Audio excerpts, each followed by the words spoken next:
जो हम आपके मध्य में विश्व प्रसिद्ध महाभारत की कथा को लेकर के चल रहे हैं। उसकी पिछले वीडियो में हमने देखा कि किस प्रकार से श्री कृष्ण ने शिशुपाल का वध किया और जैसे ही वध किया तो उनके शरीर से एक दिव्य ज्योति निकली। श्री कृष्ण ने उन्हें मोक्ष दिया और इधर सभी ऋषिगण धर्मराज युधिष्ठिर का यज्ञ संपूर्ण हुआ और सभी राजा युधिष्ठिर से आज्ञा मांग कर के अपने अपने धाम को पधारे। सभी संत ऋषियों ने, कृपाचार्यों ने, द्रोणाचार्यों ने, सभी ऋषियों ने धर्मराज युधिष्ठिर को अपना आशीर्वाद दिया और सभी अपने अपने धाम को पधारे। तो उस वक्त दुर्योधन उसी महल में वहीं रहे और एक बार दुर्योधन उस महल का निरीक्षण कर रहे थे तो वो जाकर के उसी सभा में पहुंच गए जो विचित्र ढंग से बनी हुई थी। जैसे उस सभा में पहुंचे तो जहां थल होता था वहां उस सभा में जल नजर आता था और जहां जल होता था वहां थल नजर आता था। बड़ी ही विचित्र तरीके से वो सभा बनी हुई थी। तब वो थल पर इस प्रकार चलते, अपने कपड़ों को ऊपर उठा लेते और चलते। तब सैनिक उन्हें बताते कि ये जल नहीं, ये थल है। और वो ये देख कर के पूरे महल में, राजमहल में घूम रहे थे। जहां द्वार दिखाई देता था वहां द्वार नहीं होता था और जहां होता था वहां वो जा नहीं पाते थे। चकरा कर के उसी महल में रह गए और इधर पांडवों की इस विचित्र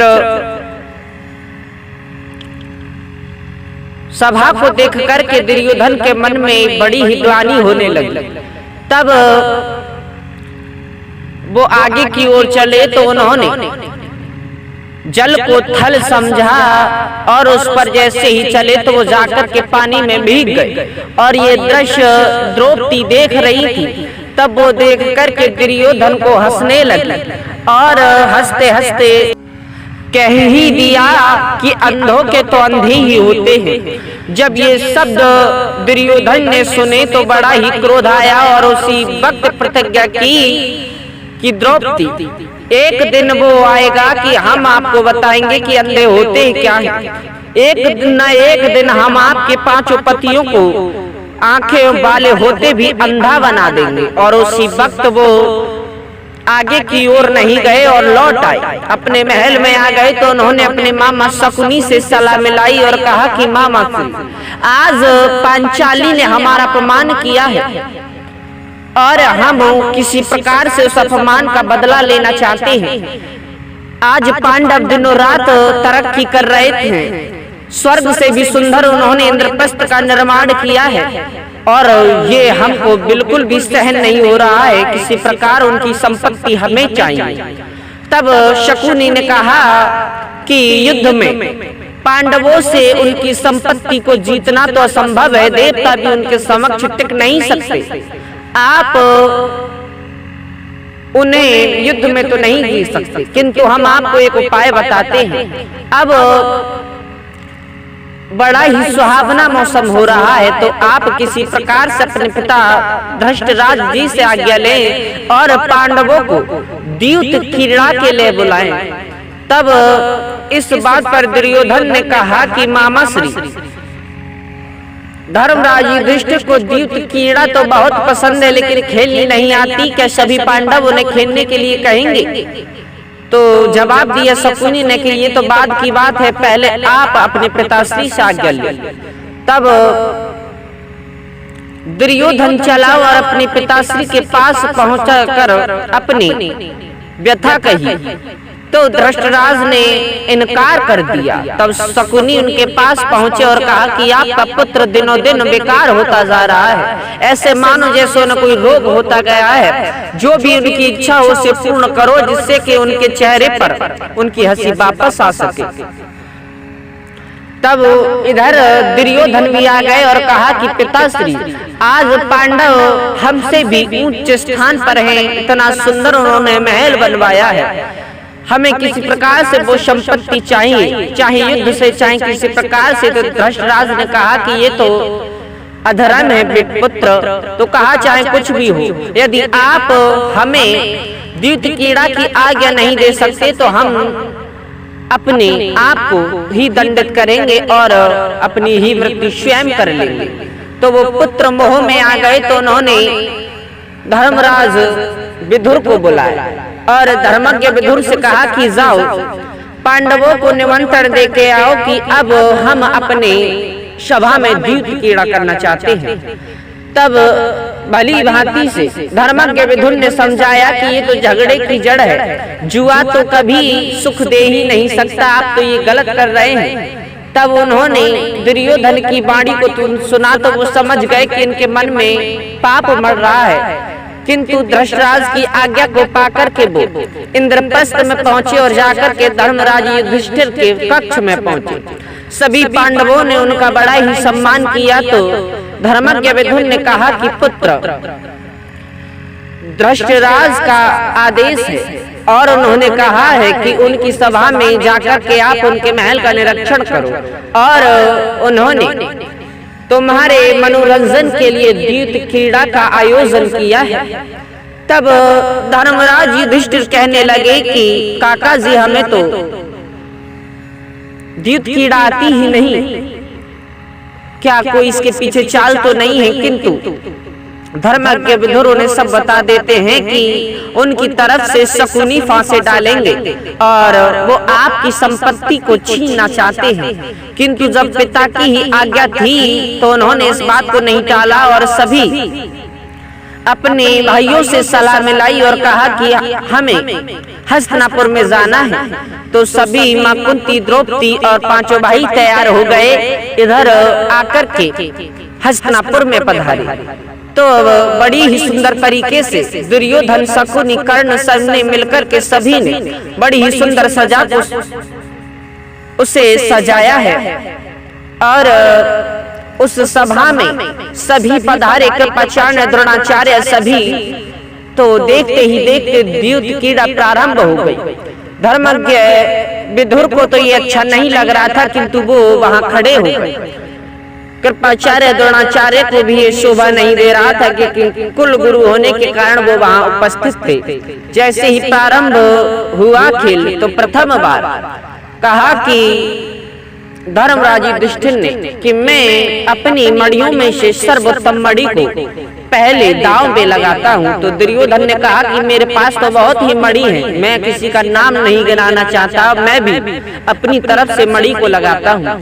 तो पहले दांव में अनेक दलमान लगाया।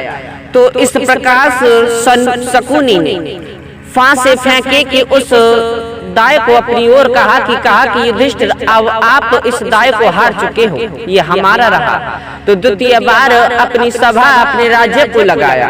तो बारी बारी वो अपने दांव पर अनेक प्रकार की वस्तु लगाते गए, किंतु शकुनी ने इस प्रकार फांसे फेंके कि उन्हें जीतने ही नहीं दिया। हर बार बाजी शकुनी ही मार जाते।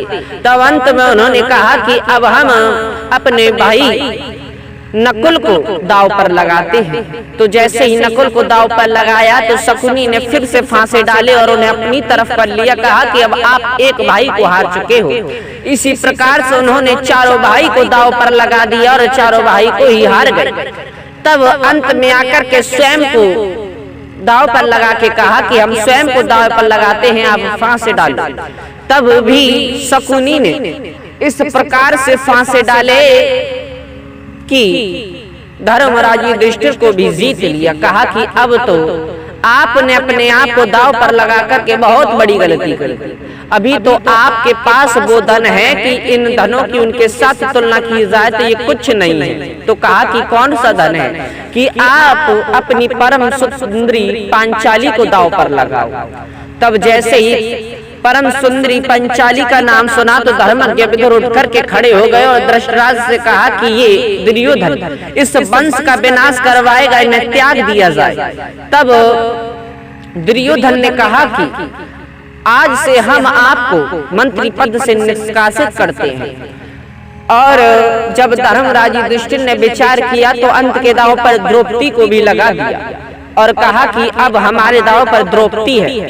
और फिर शकुनी ने अपने दांव इस प्रकार डाले कि द्रौपदी को भी जीत लिया। और जैसे ही जीता तो सभी कौरव हंसने लगे और धर्मज्ञ विदुर से कहा कि जाओ विदुर द्रौपदी को बुला लाओ। तो धर्मज्ञ विदुर ने इनकार कर दिया।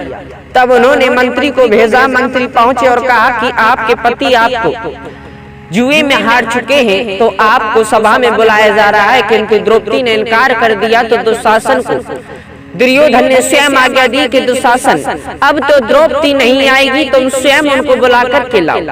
तब दुशासन उनके कक्ष में पहुंचा और जब द्रौपदी चलने के लिए तैयार नहीं हुई तो उन्होंने द्रौपदी के बालों को पकड़ लिया और घसीटते हुए सभा में लाए और कहा, दुर्योधन ने किया ये पंचाली, आज हम अंधों की सभा में आपका स्वागत है। एक दिन आपने कहा था कि अंधों के अंधे ही होते हैं, आज हम तुम्हें बताएंगे कि अंधे होते कौन हैं। तब जैसे ही इस वाणी को सुना तो द्रौपदी सभी की ओर देखने लगी और जैसे ही सभी ओर को देखा तो सभा में सभी विराजमान थे। कृपाचार्य, द्रोणाचार्य, भीष्म पितामह, सभी धृतराज, उसके 5 पति सभी विराजमान थे। किंतु जैसे ही दृष्टि डाली तो सभी ने अपनी दृष्टि को, अपने सर को झुका लिया और फिर कहा कि द्रौपदी अब तो हम अंधे हैं तो क्या होगा इस साड़ी का, तो इस साड़ी को उतार दो और बैठ जाओ हमारी जंघा पर, आओ हमारी दासी बनो। तब कहा कि हम आपकी दासी नहीं बन सकते। तो दुर्योधन ने दुशासन को आज्ञा दी कि देख क्या रहे हो दुशासन, ये स्वयं तो साड़ी को नहीं उतारेगी तो तुम स्वयं इस साड़ी को उतारो। तो जैसे ही अपने भाई की आज्ञा पाई तो दुशासन ने उनकी साड़ी को पकड़ा और खींचने लगा। अब जैसे ही खींचना प्रारंभ किया तो द्रौपदी ने कहा कि इस सभा में सभी सभासद विराजमान हैं, किंतु कोई कुछ कहता क्यों नहीं है, सभी का धर्म लुप्त हो गया है। एक आपकी वधू को इस प्रकार से भरी सभा में नग्न करने का प्रयास किया जा रहा है, किंतु कोई कुछ कहता क्यों नहीं है। तब सभी ने अपनी गर्दन को झुका लिया। तब द्रौपदी को विश्वास हो गया कि अब इस सभा में हमको बचाने वाला कोई नहीं है। तब उन्होंने जहां तक अपना बल था उस साड़ी को रोकने में लगाया। जब वो बल क्षीण हो गया तो द्रौपदी ने अपने दोनों हाथ ऊपर कर दिए और गोविंद से प्रार्थना की कि हे गोविंद, अब तो हमारी लाज आपके ही हाथों में है, अब तो आप चाहे इसे बचा लो, चाहे आज हमारी लाज को लुटने देना। यदि आज हमारी लाज लुट गई तो कोई भी भाई बहन के रिश्ते पर विश्वास नहीं करेगा। ये सभा तो सभी हमारा तमाशा देखने वाली है, कोई हमको बचाने वाला यहाँ नहीं है। बड़ा ही करुण विलाप किया। तब द्वारकाधीश की आंखों में करुणा के आंसू आ गए और उनकी पुकार को दौड़ करके द्वारकाधीश आ गए। तब उन्होंने अपनी शक्ति से उस साड़ी को बढ़ाना प्रारंभ किया है। इधर दुशासन साड़ी को खींचता है और कृष्ण साड़ी को बढ़ाते हैं। दुशासन खींचते खींचते थक गया, अंत में वो चक्कर खा के जमीन पर गिर गया, किंतु द्रौपदी को नग्न नहीं कर पाया। तो उसी वक्त भीम क्रोध में उठे और कहा कि हम इस सभा में प्रतिज्ञा करते हैं कि अब तो हम इस दुशासन के खून रक्त को पी जाएंगे और इन कौरवों का विनाश करेंगे। तो आज की कथा यहीं तक, इससे आगे की कथा हम अगले भाग में देखेंगे। धन्यवाद।